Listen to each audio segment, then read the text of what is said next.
Hey there, my name's Danny Leibrandt, and I am the host of The Local Marketeer, where we host local marketing experts every week. Today, I am with Phil Risher.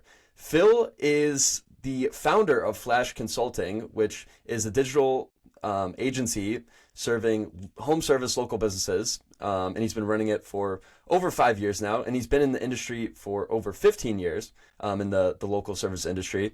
Phil's a pretty prominent figure in the local marketing space. He's been featured on Yahoo Finance, CNBC, some other big ones, Forbes. He's on the Jobber podcast, and I believe he speaks at their summit a lot. He's got over 5,000 followers on Instagram. He's got his own podcast. He's really made a name for himself in the local marketing sphere as a whole. I saw Phil. I've seen his YouTube channel around. I've seen him on LinkedIn. We've been connected. So really, I wanted to learn more about Phil. And also, actually, something I forgot to mention that you actually don't see too often is that Phil has gotten some amazing results for his clients. So one example, he took, I believe it was an HVAC company, from $3 million a year to $8 million a year, which is just like, that is actually crazy. I believe that was in a 3-year time span, which any HVAC company would be ecstatic to get those results. It's very rocky. You might stay at the same point for a few years.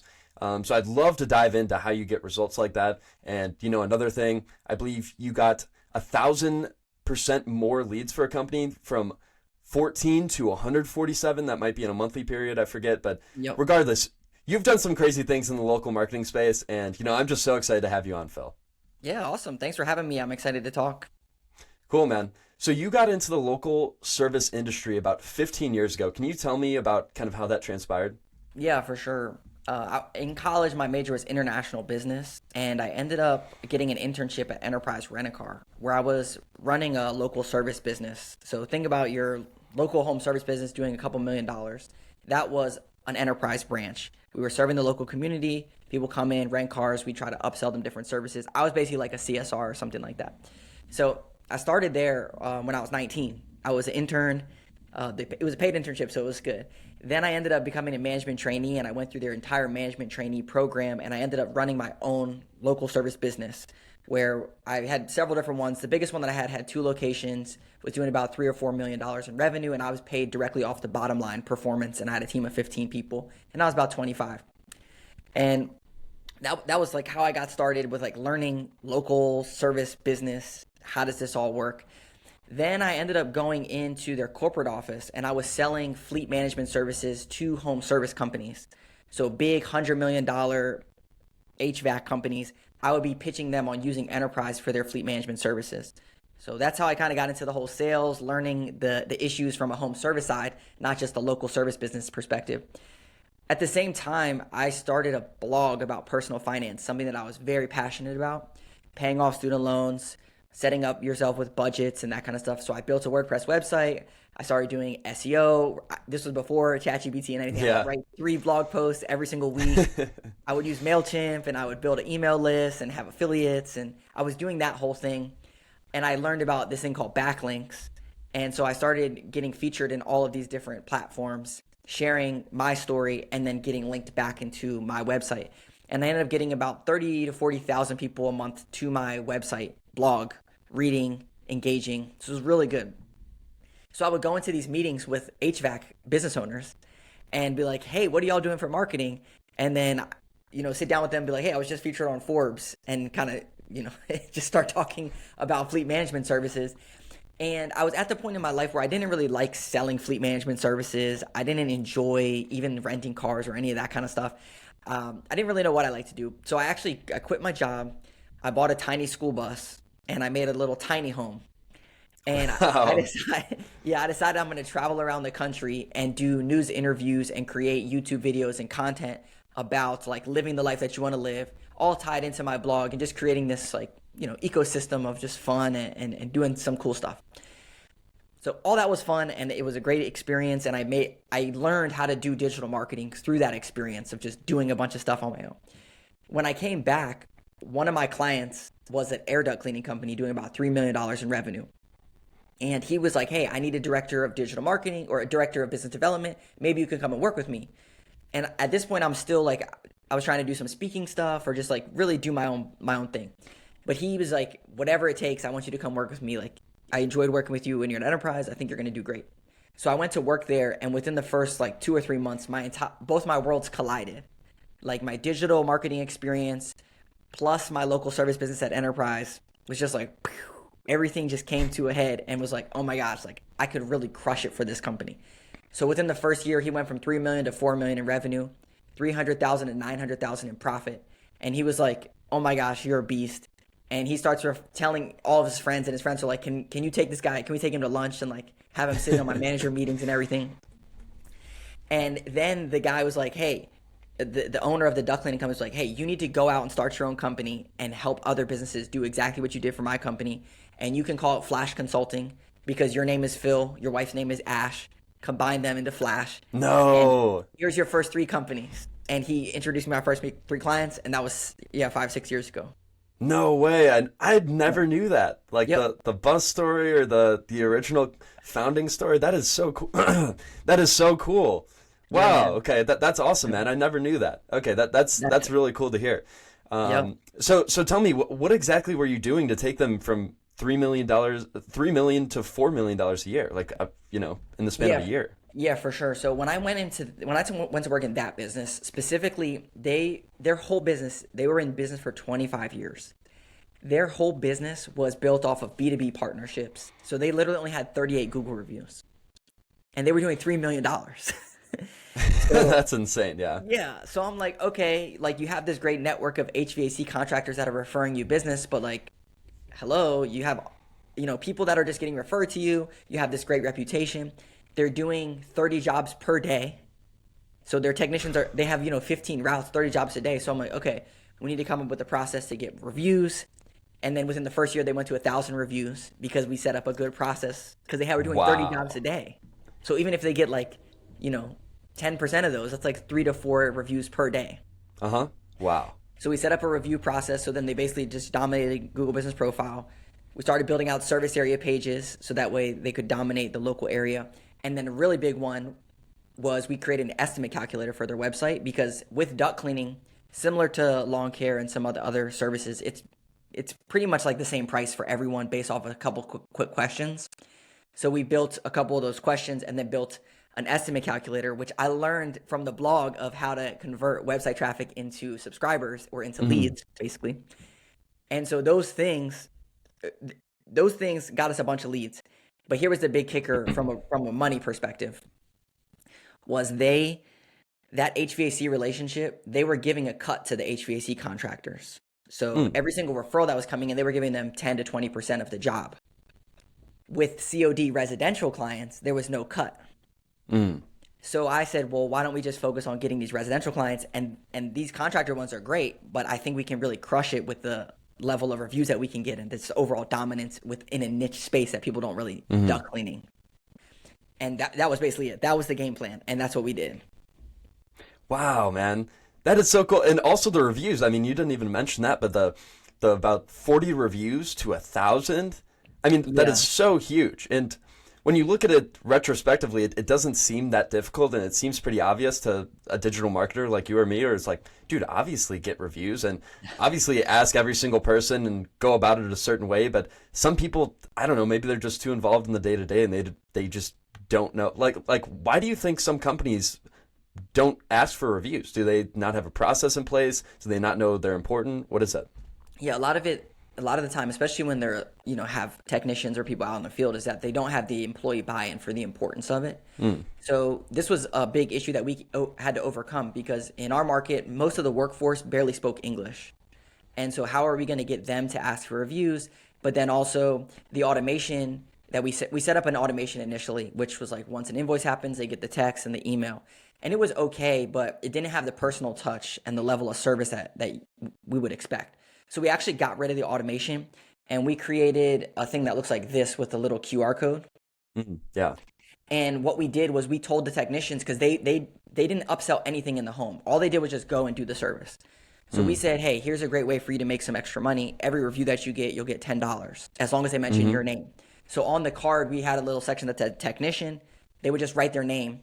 And then at the end, when they would present to get the actual invoice, they would say, hey, I have 2 things for you. First, do you mind doing this survey just to let the ownership know how we're doing? My name's Phil. I'm happy, to be able to serve you. And then here's the invoice to pay as well.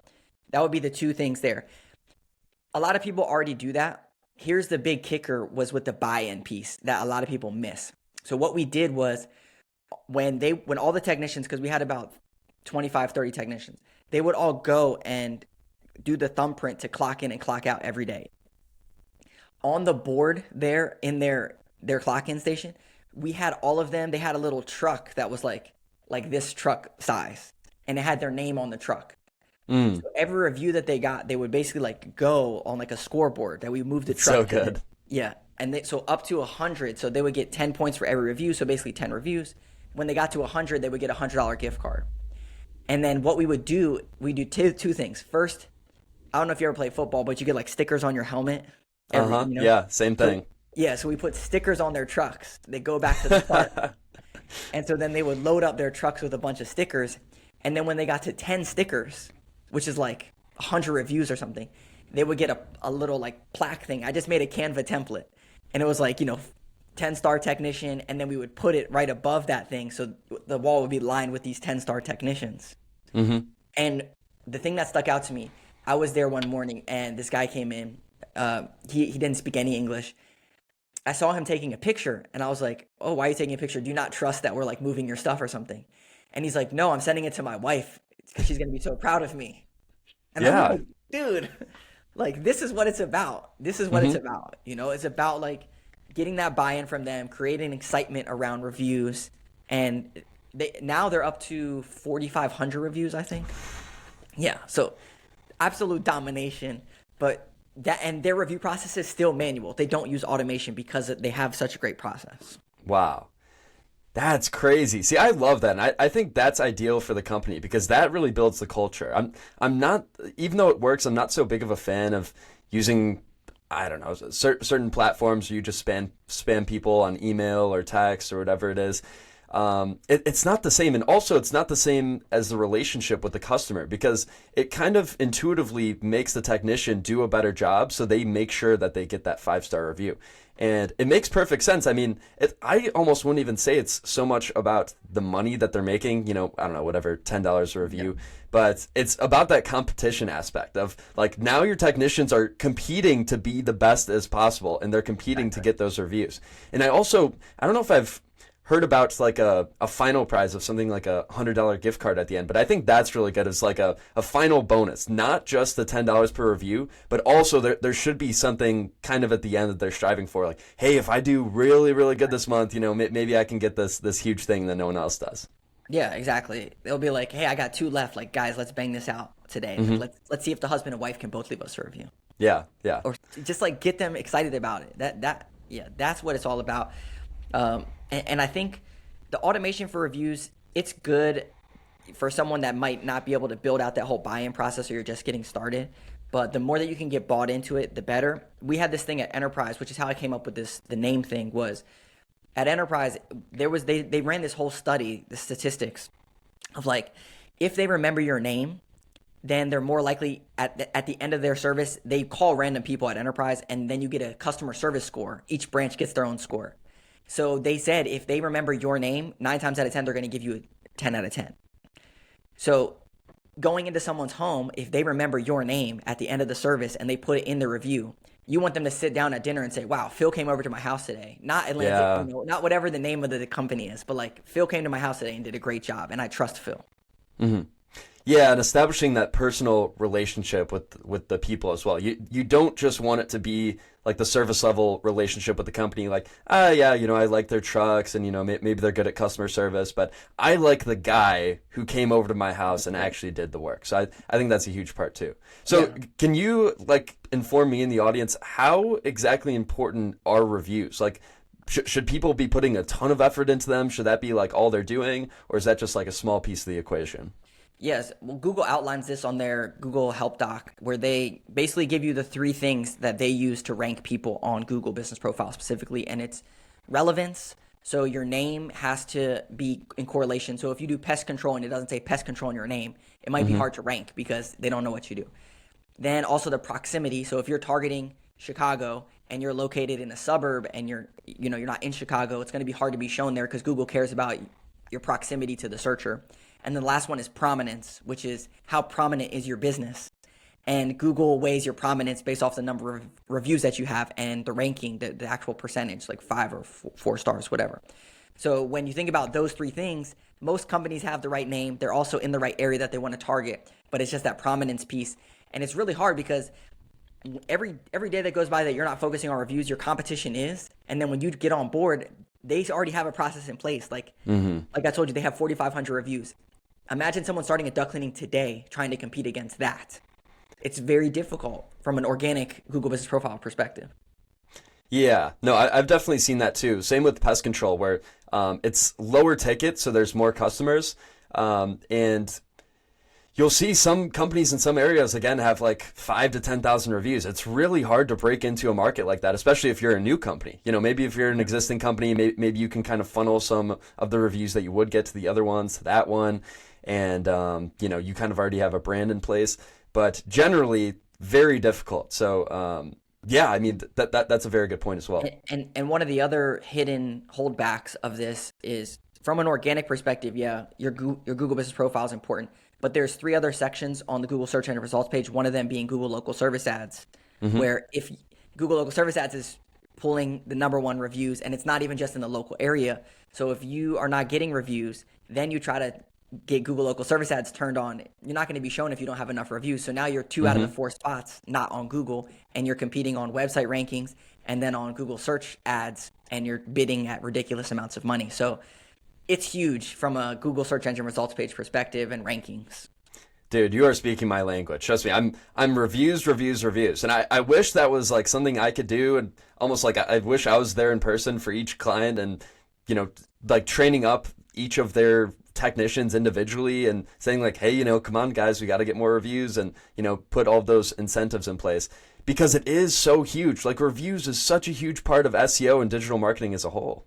That's right. And I'll give the people that are listening like some red tape on this. If you are working with a digital marketing company and they have 0 Google reviews, that's a problem, because clearly they don't see the value in Google reviews for their own business. Now, digital marketing companies might not be a local service business, right? They might service everyone, but regardless, if reviews are important to them, they should have a process to get reviews. So they should have reviews coming in. And so I think that that's a big thing that most people miss when they're vetting out digital marketing companies. Like, reviews are huge, so why don't you have reviews? Content is huge. Why don't you have content? Yeah. A lot of those things. Yeah, no, you got to practice what you preach. I 100% agree. So your company is Flash Consulting, which is from Phil plus Ash. I didn't even know that. Are you and your wife still running the company together? My wife has no affiliation. She barely knows what goes on in the company. Oh, okay. Yeah. She's a kindergarten teacher. So okay. She does her own thing. She's moral support. But no, it's just me that runs it. We have a team of 12 people.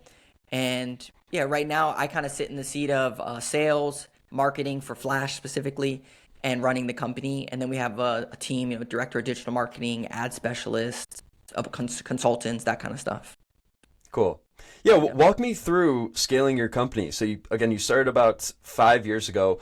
You got basically handed like 3 clients. Tell me what went on after that. Yeah, so the main reason that I started was because I was doing so well for his company. I was only making at the time like maybe $70-ish, $80,000. And the top technicians were making $110,000, something crazy. Yeah. So I'm like, hey, I know the impact that I'm making on the business, and even the bigger impact that I can make on the business. So like, I got to be making at least 6 figures.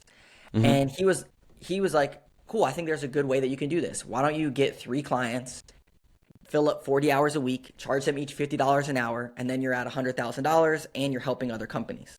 So when I first started, that's exactly how I had it set up. I was just charging hourly for my time and doing 40, and because it was more of like a consulting type of company. It wasn't like a traditional agency style company when I first started.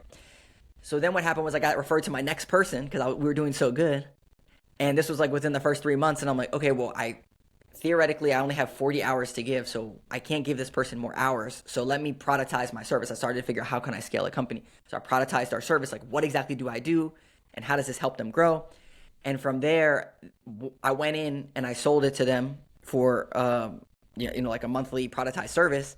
And he closed on the spot. And I'm like, ding, ding, ding. Like, okay, Yeah, I yeah. figured out how I'm going to scale this thing. So I hired a virtual assistant and I basically built out SOPs and taught her, hey, this is what I've been doing.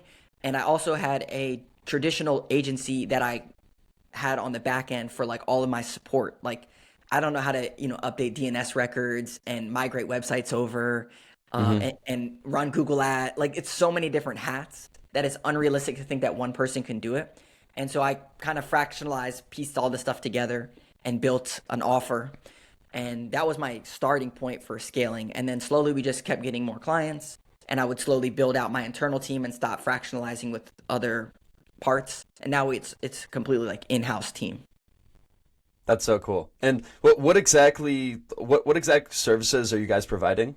Yeah, so we do three things. When I distilled it down to like what exactly do we do for companies, it's three main things. First, we help them create visibility. So we talked about like organic SEO, whether that's on-site SEO, off-site SEO, ads, LSAs, Google search ads, Yelp ads, Facebook ads, Instagram ads, just B2B partnerships. Like if they're in pest control, they might want to partner with realtors or property management. So like, what does that look like from a visibility perspective? Yeah, that kind of stuff. Like create visibility for the company is the Mhm. first pillar. The second one is conversions. So when I was at the duct cleaning company, we would get leads. We would get tons of leads from this calculator thing, and they would all go into an Outlook email. And we had 4 CSRs at the time, customer service reps. They would then print out the piece of paper form and stick it on their desk, call the person, they wouldn't answer, and they put a check next to it that they called them. And then imagine you're getting 40, 50 leads a day. They're not going back in and calling these people to work Yeah. leads.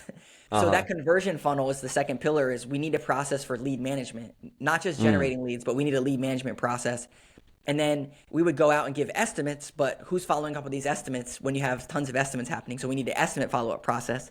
So inside of that conversion funnel, we optimize their lead nurture process and estimate follow-up process.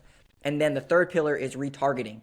So all these customers that come in, maybe only 50% of them close, and they need to be retargeted with like some type of email newsletter, something to bring people back into your funnel, text marketing, whatever that sounds like. So those are the three pillars from what we do. I kind of mentioned a little bit of the services, but those are like when you think about a good marketing plan, that's what we do. Interesting. Okay, because I know most agencies usually focus on the visibility side, which would be, like you mentioned, the Facebook ads, the Google ads, the SEO, whether that be GMB or website. So that's interesting that at least what it seems is that they're almost equal and that each one has a very huge impact, which I agree. Like the same thing with increasing conversion rates. It seems so simple, but if you increase from like a 5% conversion rate to a 10% conversion rate, that does not seem like much, but you are getting twice as many leads. Like That's I don't right. know I don't know if people understand how huge that is, right? That's right. I have a video coming out that we grew a company by $1.2 million in 4 months, and it was not how you think. And basically, what we did was they were getting a bunch of leads coming in, but they were only closing at like 40% of Mm. those leads into actual jobs. So Hmm. we put a 21-day nurture sequence in for all the leads, and we put a 21-day nurture sequence in for all the estimates, and that increased their lead to close by 21%, so up to 61%. And that increased their revenue by 50% just by those things. We didn't even fix anything visibility. It was just those things. Hmm. So yeah, there's tons of opportunity there. You mentioned at the top about the company we took from 3 million to 8 million. Hmm. All that was from retargeting. Wow. Yeah. So what we did was they're an HVAC contractor and they brought in electrical. So they started doing electrical generators, tankless water heaters, that kind of stuff. So we just took all their service contracts and customers and then we just cross sold them in the email newsletters, all these different other services. And then inside of their sales funnel, we told them, have your technicians, your customers will already know about these services because they're getting emailed about them. So have all your technicians, when they go out to a home, say, hey, I don't know if you know, but we offer generators. Looks like you don't have one. Do you want me to send over an estimate for one? You'd be like, yeah, sure, whatever. So they would send over an estimate. Then we'd set up an estimate nurture sequence to see questions, frequently asked questions, customer testimonials about us, blah, blah, blah. And then have one of their CSRs just do a quick call to see if they wanted to go move forward or not. None of that has to do with visibility, right? It's just crazy. There's so many opportunities on the other side. Interesting. And that's all through email? Is there any other platforms like maybe text messaging or social media? Yeah, so when I first started, we were using Podium. I partnered with Podium, which is a text platform. Now there's companies like Chirp, Hatch, right, that you can text and do automations through. There's also white label softwares out there. Like we have a white label software through Go High Level that we white label and we kind of build things out for them.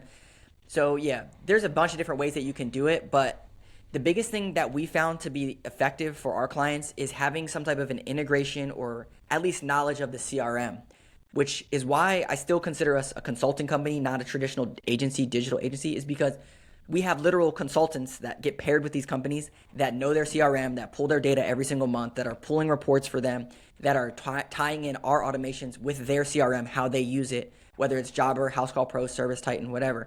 And so it's very hands-on. And I think a lot of times, whatever tech stack, that you choose, you need to make sure that you have a good system in place that works for your business. Yeah. Awesome. I'm just curious, have you seen one CRM that works better than others?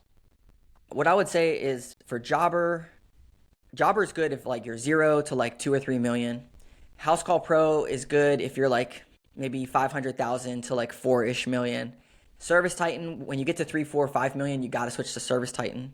But if you're smaller than that, it's Service Titan. From what we've seen, it's like $2,000, $3,000 a month compared to $200, $300 a month. Yeah. Okay. Awesome. And I love that you gave very specific numbers as well. Like, hey, if you're over 5 million, you should probably be using Service Titan. If you're a smaller company, House Call Pro or Jobber, these other ones. So, okay, cool. That makes sense. Yeah. Most of the smaller companies in pest control use field routes.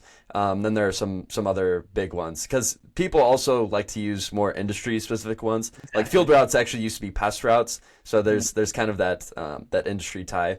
But kind of interested regardless of just like the whole home service local business angle. So cool. Awesome. I was curious, when you're onboarding a client or maybe even just getting on like a sales call or discovery call, what are some of the first things that you're looking at a business? Yes. So we'll start with like a discovery call. So we do these like free marketing audits where we'll get on a call with them and audit kind of what they're doing. So from an SEO perspective, we'll just go to their website. We'll pull up, we use a plugin called Detailed where we can see their title tag, meta description, H1. So we're looking through their site to see if it's optimized properly for local SEO. So those things, title tag, meta description, H1, you want to have your service in there and also your service area in there. And 9 times out of 10, if it's a company that doesn't really know what they're doing, it's not going to be set up right and it's not optimized for local SEO. So that's the first thing from a discovery call. Then we'll go through and do a example search engine results page. So we'll say like, pest control Chicago, and then see the results that are available. And then we'll see how they stack up. So kind of we'll go through and say, hey, you got 50 reviews. This company has 60 reviews. So if you were to get 10 more reviews and turn on Google local service ads and optimize your stuff, you could be ranking here, kind of walk them through some of those exciting things. Yeah. Same thing with ads. We'll ask them about their ads. Like, okay, are you running Google search ads? Yes. How are you tracking your performance? We're not. Okay. Here's a good game plan for tracking your performance for Google search ads, because you have to do this or you're just spending money in a black hole. Then we'll talk about their conversion process. Okay, when a lead comes in, how are you making sure that lead gets to close? So I call them, they don't answer, what happens? Then retargeting, are you emailing your customers? You kind of walk them through that same funnel and ask them what's going on with their business, and then pinpoint the areas of opportunity. If they decide to work with us, as we go into the onboarding process, we kind of have like, hey, this is really important for them. This can be pushed out a couple months. For example, like a lead nurture process. It might not be their thing that's like, oh my gosh, I have to do this right now. But we know that it needs to get implemented. Other people are like, I have so many leads, I don't know what's going on. So we kind of prioritize from there. A big part of our onboarding process is setting up how we're going to track things. Because when I was in the space, the big issue that I always had was like, we're working with these marketing companies, but they don't know if it's actually working. We would get on calls and they're like, so how's business going? And I'm like, you're my marketing company. You should be telling me. Why are you asking me these questions? That's the whole tie-in with the CRM. So part of our onboarding process is we set up tracking on all their keywords. We use a tool called Bright Local, but there's a bunch of them out there like SEMrush, Ahrefs, where you set up, the keywords that you want to rank for, and then you track your rankings over time. Because SEO is all black magic and voodoo. And most business owners, they don't know. They're just paying for SEO, but they don't know if it's actually working. So we want to at least benchmark our performance to see if we're increasing rankings or not. Same thing with their CRM data. We're pulling out like, okay, how many jobs did you do last year? How many estimates did you do last year? How many new customers did you get last year? And then we're benchmarking against this year, so that way we can see the correlation. If we're increasing leads, but the estimates are flat, then we need to work on the sales process and go from there kind of. Awesome. Yeah, I'm such a huge believer in tracking. I think, if we're not doing that, then what are we doing? And that's really how you keep clients as an agency, by the way. That like you can show, hey, last month you had 100 leads, this month you have 200. Like it's very clear, and that's how you keep clients. And keeping it very transparent along the way. If things do go down, then they can like allow them to check themselves, and it shouldn't be through your own dashboard. They should maybe you should even train them that, hey, here's how you look at your Google Analytics. Here's how you look at your call reel. I'm a huge believer in that as well, because it's your company at the end of the day. People should know what their data is, right? Yeah, exactly. And especially if you're paying for a marketing company, you would want them to be like bringing that data to you. But this is at least what we found is when people we target 1 to 10 million in revenue companies is our bread and butter. When people start to get to around 2 to 3 million, they can't go into their analytics and look stuff up. Like they're all over the place, let alone go into your analytics and stuff. When you're under 1 million, okay, you could probably go in and benchmark your Google Business Profile performance. You can maybe use Ahrefs or whatever and like try to like figure some stuff out and be cute with it. But once you get to like 2, 3 million, don't do that. Like hire a company or someone that's going to do it for you, and then work with them and hold them accountable for performance. Awesome. And tell me how you found your employees, how you started to really grow your agency. Like what have the last few years been looked like? And yeah, I'm particularly interested in the hiring process because I'm an agency owner as well. What did that look like hiring your first few employees?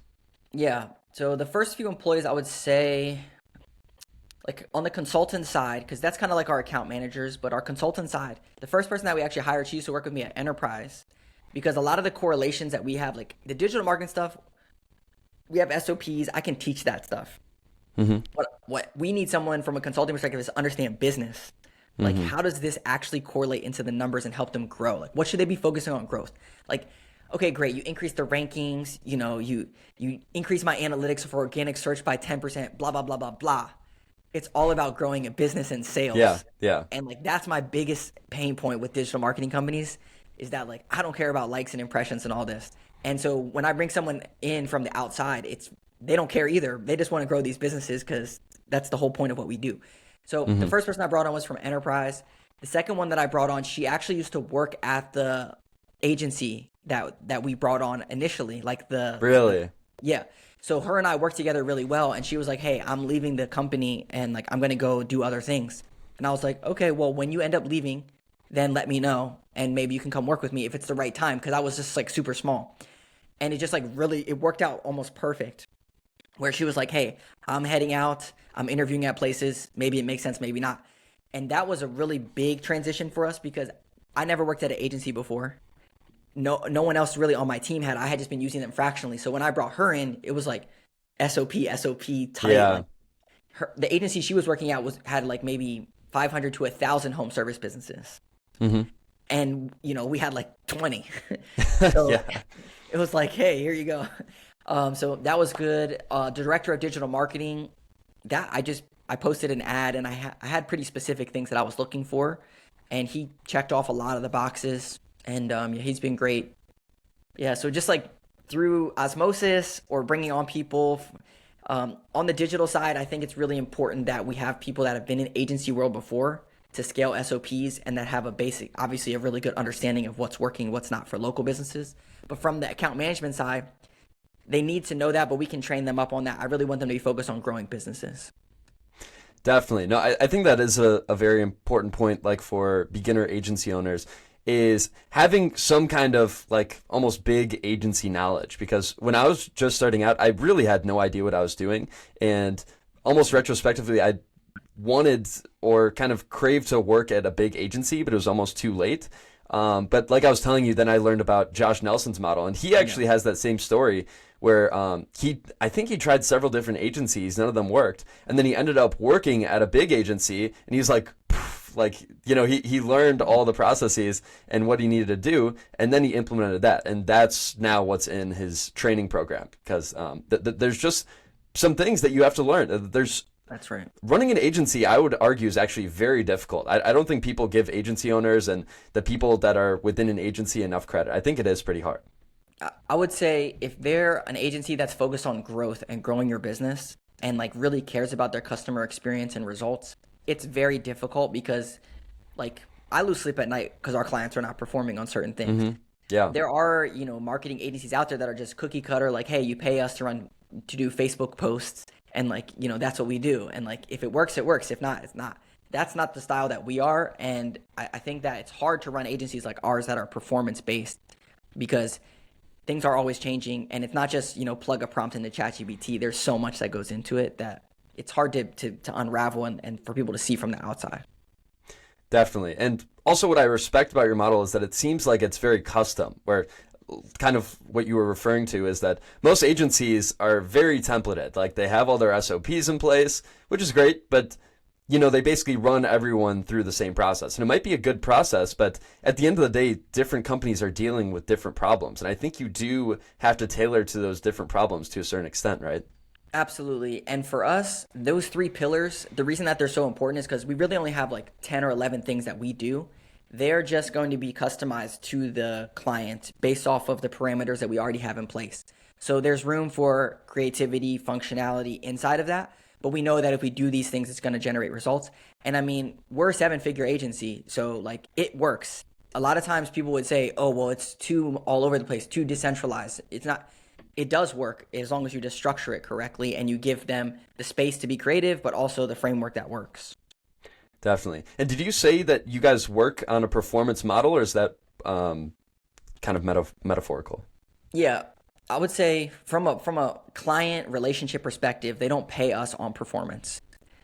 Our consultants get paid a percentage of the relationship. The monthly spend that the company pays, our consultants get a percentage of that. So they're incentivized to keep clients performing and happy and responding. So that way they continue to get paid. Okay. Yeah. So there's a performance model for our team members that way they're incentivized to keep people happy and to make sure that they're doing their job and responding and working as hard as they can to make sure that they're still paying. Definitely. Okay, that makes sense. And can you just enlighten me a little bit more on your model? So it seems like there is a focus on consulting. So do you have several consultants on your team, and they're experts at different things, or how does that work? Yeah, so it's kind of come to that. They're different experts on everything. It's like we have one woman, Kaylin, the one that came on from Enterprise. Her clients all use like Service Titan. They all use this particular type of tech stack or something. So when we bring in a client, we're like, okay, who would this be a good fit for? It's like, okay, she would probably crush it for them. Then we have another woman who's really good at jobber stuff and automations and everything, and just naturally kind of fit into these molds. So we're like, okay, I think she could hit the jobber stuff. So yeah, it's not, or like, okay, we have this person who works with a bunch of gutter cleaning companies and they get it and they, so it's like stick them with that person. Each consultant on our team has an internal marketing coordinator that they get paired with. So it's kind of like their mini team. So they're working together every day. They have a meeting and they're going through the deliverables for their clients and they're structuring how this is going to look and work. And yeah, so just not from a digital perspective, but more from a tech stack perspective of who would be the best fit for this client or that. Yeah, that's kind of it. Okay, that makes sense. So kind of understanding the size of the company and then maybe also industry related. So what industries do you work with? I think I saw carpet cleaning, HVAC. What other ones? Yeah, so the first 3 people that I worked with, those referrals, was a duct cleaning company, a carpet cleaning company, carpet and new flooring installation company, and a law firm. And so like a wide different company. And it was a family law firm, so it's still like, Google local service ads, reviews, yada yada.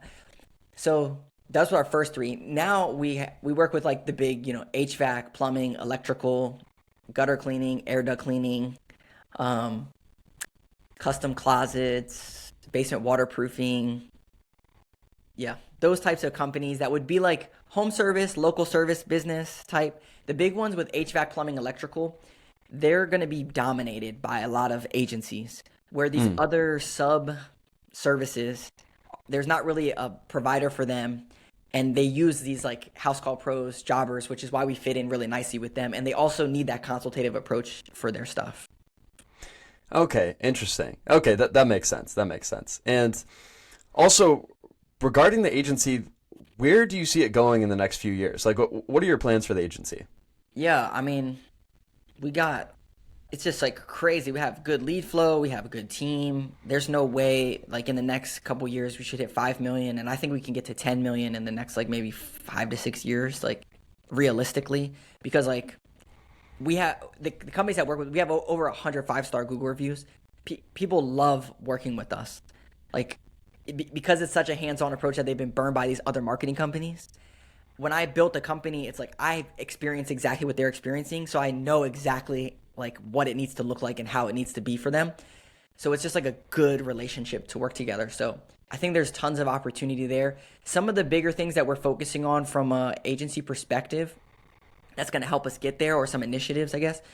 From an AI perspective, we're like in 2025, like each client is getting a GPT built for them that's going to be trained on all of their stuff.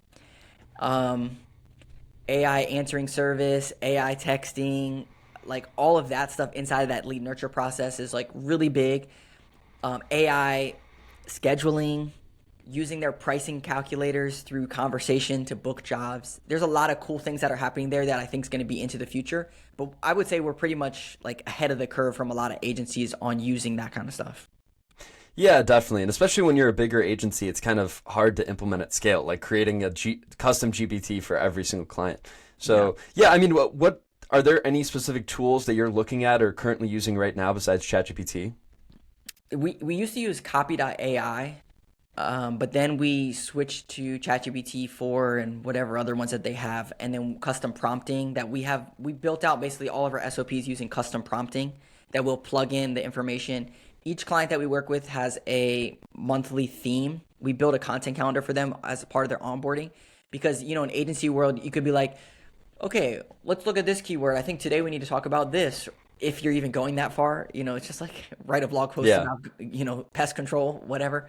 So what we did was we created a monthly theme. So each month we have something that we should be talking about inside of their email newsletter, social posts, blog content, and then we come up with custom prompting that is related to them specifically. So yeah, I would say from like a tech stack side of things, ChatGPT, we used to use copy.ai. I mean, Zapier is huge for us. There's so many different build outs that we use for that.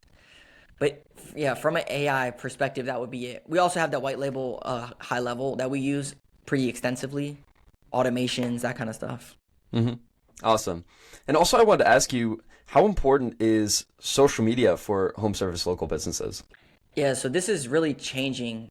Gary Vee, you know Gary Vee, I'm guessing. Yeah, of course. Yeah, so he just had the book about day trading attention that came out, and he's kind of talking about, you know, you create this organic content, and then the organic content, whatever performs well, you run that as ads, and it's more top of the funnel people. I would say when we look at a customer funnel, when we talk to clients, the funnel is, oh my gosh, I have cockroaches in my house. I need service. Where do you go? Yeah. Where do you go? You don't go to Facebook or Instagram. You go to Google and you say, I need this service. So if you're not maxed out on Google or participating on Google, start there.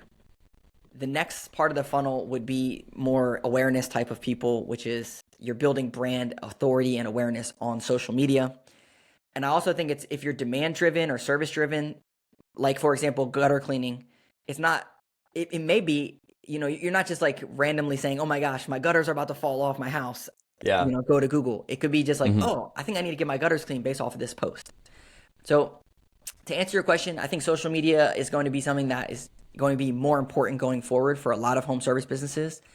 Do I think that if you start posting on social media, you're going to get a ton of leads? No. And even if you run ads, a lot of times you're just going to get tire kickers or price shoppers because they're in that awareness phase. They're not in the bottom of the funnel like, I need this service right now. So you're going to have to nurture them through a funnel, which is why people don't like them. but can they work? Yes. So yeah, down the line, I think it's going to be even more important to build a brand and authority. The biggest issue though is that the AI is going to be, deep fakes, and they're going to be like there's a tool called HeyGen where you can AI yourself. And I'm like, okay, well, we could set up all our clients, set them up at the AI HeyGen. We could funnel, prompting into there every single week and get videos out of it and then use those for social content. But it's like the trust is really what people are after. And so there's this blurred lines between that stuff. Yeah, definitely. No, it's super interesting. And to the point earlier, I completely agree about focusing on the more bottom of funnel stuff too, of like exactly for pest control. When people have like bugs in their house, there's like a huge spider infestation or something, they're going straight to Google. They're not going to be like, maybe scrolling on Facebook and then happen to see a Facebook ad for pest control. That's right. I mean, that might happen, but still, they're usually going to Google and they're searching for the service, and those are the leads that you want because those people are converting right away. They're going to pick someone. It might not be you, but they're going to pick someone. And that also goes into the conversion rate aspect of leads are coming in, but are you converting them? Like that is absolute bottom of funnel. The lead has come in. Are you going to convert them or not? So I definitely advocate for more bottom of funnel stuff first.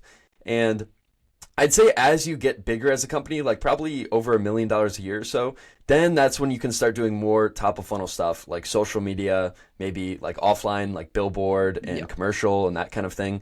But usually I would recommend always starting with the bottom of funnel. Yeah, absolutely. For sure. And also something else I wanted to touch on. So again, one of your 3 key components is retargeting. Are you guys doing Facebook ads retargeting?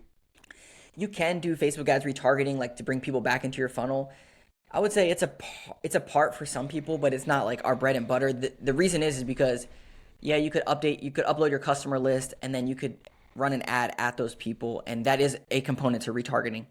What we found to be the most effective is email and text. We had a company last year that we sent, they weren't emailing before. We sent out 12 emails, so one every single month. And we sent it, they had 6,632 people in their database.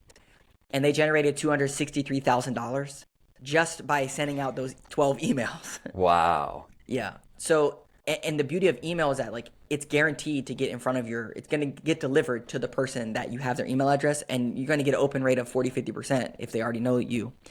So that works really good. And then texting, you get a 95% open rate. Obviously, people get a text from you. So those ones we use more sparingly, maybe like once or twice a year. And we'll do a direct offer like, hey, this is Phil from Flash Consulting. We're going to be in your area next week, and we have a $25 off promo. Did you want to take advantage of it? Or something like that. And those ones crush. So those are really good ones. Ads, retargeting, yes, no, it's a little bit hit or miss. Those things are going to be much better. And I'll give you one other really good strategy on this. That email, let's say you sent out, okay, let's take termites, for example. Like, hey, get $500 off termite service, for your whole house or whatever that sounds like. In the subject line, you put that. Then everyone that opens that, that they're interested in that service. Yeah. Then you take those people and you call those people. And you say, hey, not sure if you saw, but we have a promo going on for $500 off, even though they did. That's how you take that newsletter and you turn it into a sales machine. If you're slow, don't let your CSRs be on their phone. They should be doing that. Yeah, that is so awesome. No, it seems like you stand out in the way that you're crushing email in particular. I feel like a lot of people aren't fully taking advantage of it or seeing the results and numbers like you're seeing. So can we get into like the nitty gritty a little bit? So I mean, you talked about that, but like what is actually in the email? Is it like fully designed or is it kind of more basic? Yeah, we have a 7-step email framework that works because that 263,000, I'm like, okay, well, what do all these emails have in common that we sent out? So we have 7 parts to it. So the first thing is right when they get on your email, they see your logo and then they have a call to action bar right there that says call now, get an estimate. Just a general call to action. Then you have a blog post. Remember those monthly themes that I mentioned? You have a blog post that's correlating to that theme. That blog post is going to be very educational, whatever it needs to be. That way they can go to your website and learn from that. Underneath that, you have a frequently asked question. So 9 times out of 10, they're going to have a question. You're going to answer it right there for them. Then you have a stronger call to action directly for that. So that's the 4th one. A strong call to action that says, get your termite service today. Then under that, you have a customer testimonial. which is, hey, I had termites, now I don't have termites, I'm so happy about this. Then underneath of that, you have that same call to action, which is the call now, get estimate framework. Mm-hmm. So, yeah. Wow. Dude, I mean, you just explained it all right there. That's awesome. I think a lot of people can take away from that, because I think email marketing is heavily underused in the home service local business space. I know a lot of guys that are like agency guys that are crushing it, doing it for like e-commerce, or it might be software companies. But I think local, the same way with SEO, they're definitely trailing behind. Look, the e-commerce space, they get it. Like they get conversion rate optimization on the website. They get retargeting your customers to bring them back into the funnel. Home service can do the exact same thing. They just don't know how. Like, I'll give you another example. Every single e-commerce website that you go to, there's going to be a pop-up that says get 10% off, give me your email. Every home service business should have that. It's a lead. Yeah. But they don't. So like the company that we took from 14 leads to 147 leads, that's one thing that we did. We added a pop-up, get $50 off your service. Boom, leads all day. Yeah. Dang, that is so awesome. So, okay, cool. That's actually interesting, because I've kind of heard mixed opinions on that. What offers do you see work best for something like a pop-up? Yeah, there's 3 offers. First is a dollar amount off. And if it's in correlation to your service, let's say it's a $500 service and you can get $50 off, that sounds better than 10%. If there's a big ticket, like let's say you do basement waterproofing, it's like $20,000 and you can get $500 off, whatever the correlation is. So dollar off, percentage off is nice. And then sometimes people are like, I don't want to cheapen my brand. I never really do discounts or promos. What you can do is say like lock in this year's pricing or this month's pricing. Suppliers are increasing their pricing next year or something along those lines. Or like, get 50% off this service when you get that service, or something else that's not straight dollars off. Those work really good. The most important thing is that you have them pop up on your website. A lot of times, digital marketing people that are not growth oriented would say, well, that's going to slow down your site speed and that's going to hurt your SEO, because then people are not going to see your stuff. Saying, yeah, of course. That's what they say. I don't care about site speed. 87% of people do their research offline. Then they decide to go to your website and use you. They don't care if it takes 2 more seconds to get to you. They want to go to your website and turn into a customer. That whole site speed thing isn't important for SEO, sure, whatever. But Google is going to, manipulate your rankings. But if your Google business profile is there, they read your reviews, they're like, this is the company I want to use. They're going to go to your website and convert. Like, that's what it's about. It's not about all this other stuff. Yeah. No, I agree. And I think overall, the brand is a huge component. So if people already know you, they've already kind of seen you in the space, maybe they look at your Google business profile. Usually this isn't like the first time that they've seen you. So they usually will be willing to wait a little bit, especially if maybe they've seen your trucks in the neighborhood, maybe they've seen some yard signs. I've seen plenty of clever ways to get your brand out there. So I do agree with that. That's interesting, because most SEOs will say the opposite. Yeah. Don't buy the hype. That's why you got to work with growth-minded people, not these marketing jargon gurus. Mm-hmm. Definitely. And then also, what does the email sequence consist of? So let's say someone lands on a website, they opt in. So let's say it's like a $50 off. What is the email sequence that follows? Yeah, so we did some study on this as well. So what we found that works best is when someone fills out a form on your website, whatever it is, you send them an email and a text message right away. There was a study that 66% of forms only get reached out to one way. So a form comes in, 66% of them only get a call or an email or whatever. So you want to hit them the 3 ways: text, email, and then a call. So right away, they get a text and an email that says, hey, RE in the subject line, $50 off. Then you want to say in there like, hey, here's your $50 voucher. When did you want to use it? Kind of call them to action. In the text as well, hey, here's your $50 off voucher. When did you want to use it? Then what we do is we'll wait like a minute, and then we'll send them another text message. Hey, and we'll do this for every single form. Hey, do you have any additional pictures or information that you want to share to help us get more information about your project? That way they can text over pictures and you can start that dialogue. Then you try to call them. Let's say you do the check thing and they don't answer. In 2 days, you have another text that goes to them and an email that says, hey, were you able to get this taken care of? Are you still interested in doing this?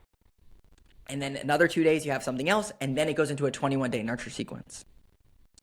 Wow. Okay. That's great. Wait. 21-day nurture sequence. Tell me what that's about. Yeah. So there's it goes back to that demand driven or service driven. So if it's demand driven, my house is infested with cockroaches. I'm not going to wait 21 days to get that taken care of. Mm-hmm. I have no heat in my house. I'm not going to wait 21 days to do that. So you got to hit it hard in like the first 3 days. But for other companies like gutter cleaning, duct cleaning, carpet cleaning, whatever, that they're like, I need to get the service done. I'm kind of picking out who I want to do, who gives me the best quotes, blah, blah, blah, blah, blah. Those are the ones that you need to nurture them over 21 days, what we found to be the best sequence. Inside of that, you're answering frequently asked questions, customer testimonials. Here's our recent blog post. Here's a cool video that we made. And I'll give you another pro tip on this. If you're giving estimates over the phone or you're putting this nurture sequence inside of estimates, you want to count down your estimates. So you want to say, hey, this estimate's good for 30 days. Then 20 days, 10 days, 5 days, 1 day. And you're trying to call them to action to create urgency. And it works really well to get that close rate up. Either way, good or bad. Awesome. And do you think, just personally, do you think that the same thing could be applied to pest control? Would it be any different? Yeah, definitely. Let's say you go out to someone's house. What's like a big ticket item that someone would do? Yeah, termite, bed bug, Yeah. those kind of ones. So yeah, Yeah. like a few thousand. Yeah, so you send them an estimate on termite and they're like, cool, I got to talk to my wife. I'll let you know. Right? Then you put them into this nurture sequence and you say, cool, this estimate's good for 30 days, blah, blah, blah. Here's some frequently asked questions. Here's some this. And you kind of nurture them through the sequence. Yeah. Okay, cool. 100%. And also talk to me about how the calling gets implemented as well. So you're calling right away if they don't reply, or when are you calling? Yeah, so text message gets 95% open rates. We want them to send over the text message. We want them to communicate. If they can schedule it via text, great. If they don't answer, then yeah, obviously call these people. In this year, 2025, they're going to have AI call outs on forms. Like we already have it in the works for us. So basically a call, a text, and a call out via an AI receptionist that's going to talk to these people, figure out what they want, get them on the schedule. So that's going to be all automated. But yeah, you inside of your nurture sequence, most companies already have some type of a rehashing program, but they're following up with calls. But the CSR gets busy, the spring comes, all the bugs come out, and then they get tied up on the phones and they can't follow up on the stuff. Definitely. And then also kind of another aspect of this, which you might, I don't know if you're using or not, which I'm curious, is what about like a live web chat? I've seen this work really well for some companies where they have the little chat in the bottom, which that could be Podium or that could be some of these other platforms. Have you seen that work well at all? Yeah, for sure. So there's two different ways that you can do this. You can do a live chat or you can do a Podium style chat where it turns into a text message and it takes it offline. That's the way that you want to go. The reason is because let's say someone live chats in and you respond. If they leave your website, they're gone. With a Podium style text chat, they have to put in their phone number and contact information in order to start the conversation. It still feels chatty, but it takes it offline onto the phone and you actually convert the lead, opposed to the other way, which you could lose a lead at any second if you don't get the contact information. Yeah. Okay, cool. And you get that phone number, most importantly. That's right. And kind of like to wrap up that point. Let's say for a client's contact form on their website, should it be basic or should they be collecting a lot of information? Yeah, what we opt for is you want to have like 4 or 5 questions that you're gathering information, and then you want to start the conversation getting the rest of the stuff. Because most people don't want to sit there and fill out a whole, resume, job application just to try to like be a customer. So if you can ask them the basic questions, and then inside of your nurture automation sequence, you can ask them those follow-up questions that are pertinent to you. So this could be something as small as like, what city are you located in, or what size house do you have, or whatever. It's okay to put into a thing, but don't get too long on your contact forms because people will just be like, this is too much stuff. Yeah, definitely. Okay, cool. Okay, last question I have for you, Phil, before we wrap up. And we've talked about this a little bit, but let's dive a little bit more in, is what do you see coming for 2025? So we actually just started the year. Today is January 3rd. We're a few days in. What do you see coming for the next 360 days or so? Yeah, I think with AI, that's like the buzzword, whatever. But I think a lot of times, like agencies and business owners in particular, they're getting smarter about ChatGPT and like the capabilities of, just plugging in something and getting a blog post out of it and knowing that that's a real possibility. And I think for agencies, a lot of it is using custom prompting that some of them are already using, but it's how can we leverage custom prompting more of an automatic thing? Like, how can we make this happen automatically and train itself on client stuff? Kind of like what I was talking about before. Like, for example, all of your client calls, what if you were to record them and then train this AI agent almost like a mini, team member that knows everything about this company, so when it's creating content, it knows exactly what to say. Yeah. I think that there's a huge opportunity for most agencies to do something like that. For business owners, there's three big ones. There's AI answering service, which platforms like Jobber, they literally have it built in where they go answer the phones for you and schedule service for you on Jobber. But ServiceTitan and all these other platforms, they have integrations with companies like ZyraTalk, Same Day AI. They're AI answering services that will answer the phones for you so you never miss a call again, which you shouldn't be missing any calls because there's these capabilities. Then there's AI text messaging, where when you start this conversation via text, if your CSR is tied up, that same AI agent that you're training on your business, now they can be texting back and forth with your customer, answering frequently asked questions. On top of that, now you should have AI scheduling, which is whatever online scheduling or platform that you have, integrate that with some type of an AI agent that's going to be able to schedule service for you if the people meet the parameters. And that could all happen within a minute or 2 minutes of someone reaching out to your business. All of that should be happening within the next year, I would say. One huge area of opportunity, and I'll just share this since we're talking about AI, is most people nowadays, whether it's CallRail or other platforms, have their phone calls recorded. Those call recordings can go into ChatGPT and say, take this transcript, turn it into an educational blog post. And now you have a flywheel of content that meets the EAT principles for your business, because it's unique, it's about your company, it's everything that they want, and it can go on your website, and it's a flywheel that's going to continue to pump out content for you. Phil Risher, everyone. This was a fantastic podcast. I genuinely learned a ton from you. I think this was super valuable, and I think my audience will find it valuable as well.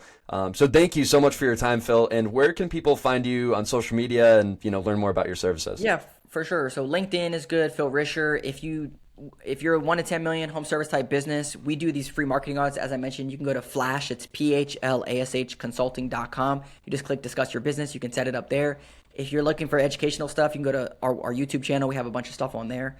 And yeah, I'm just happy to be a resource. I'm not like a pressure guy or anything, just like to add value. Cool. Well, thank you so much, Phil. It was great talking to you today. And let's stay in touch. Yeah, likewise, man. Thanks. Cool.